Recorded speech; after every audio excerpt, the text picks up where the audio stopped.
सबसे पहले प्रकट हुआ है। ओंकार मेरा वाच्य स्वरूप है, मैं उसका वाचक हूं।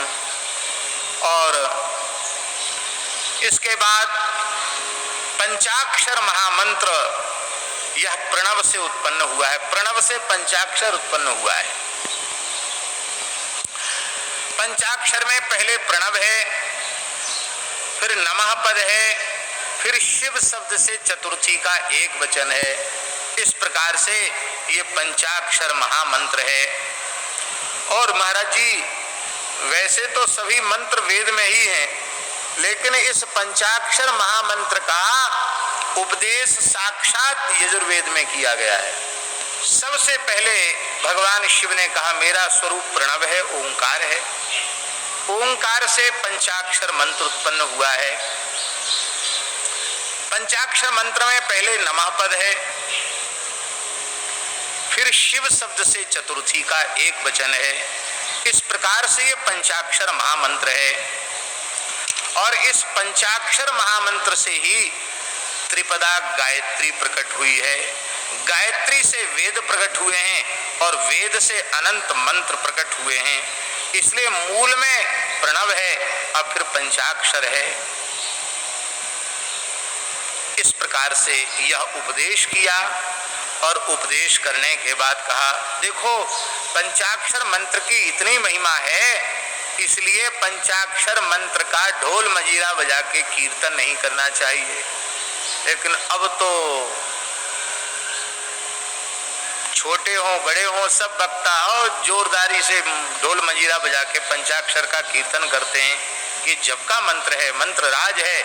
और जो यज्ञोपवीत धारी हैं, ब्राह्मण क्षत्रिय वैश्य जो त्रिकाल संध्योपासन करने वाले हैं, उनको सावधान होकर आचमन प्राणायाम करके ओंकार युक्त पंचाक्षर मंत्र का जप करना चाहिए।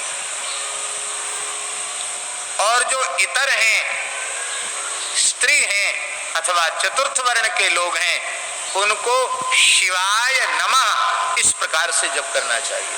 पुण्य दोनों को बराबर प्राप्त होगा, वही महिमा उसकी है।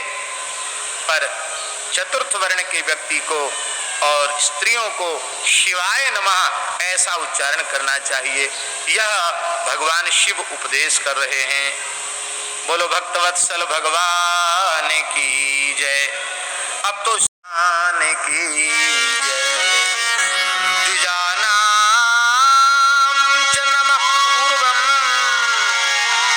अन्येषां च नमोऽन्तकम् स्त्रीणां च केचिदिच्छन्ति नमोऽन्तं च यथाविधि। ये विद्वेश्वर संहिता के 11वें अध्याय का 42वां श्लोक है, लिखने योग्य है। द्विजानां च नमः पूर्वम्। द्विजाति जो संध्या गायत्री संपन्न है उनको नमः पूर्वम, अन्येषां च नमोऽन्तकम्, अन्यों को लिए अंत में नमः, शिवाय नमः। और द्विजातियों के लिए नमः पहले और शिवाय पीछे, इस प्रकार से होना चाहिए। बोलो भक्तवत्सल भगवान की जय। 5 करोड़ पंचाक्षर मंत्र का कोई जप कर ले तो वो शिव स्वरूप हो जाता है। 1 करोड़ 2 करोड़ 3 करोड़ 4 करोड़ जप करने से क्रमशः ब्रह्मा विष्णु रुद्र महेश्वर का पद प्राप्त हो जाता है।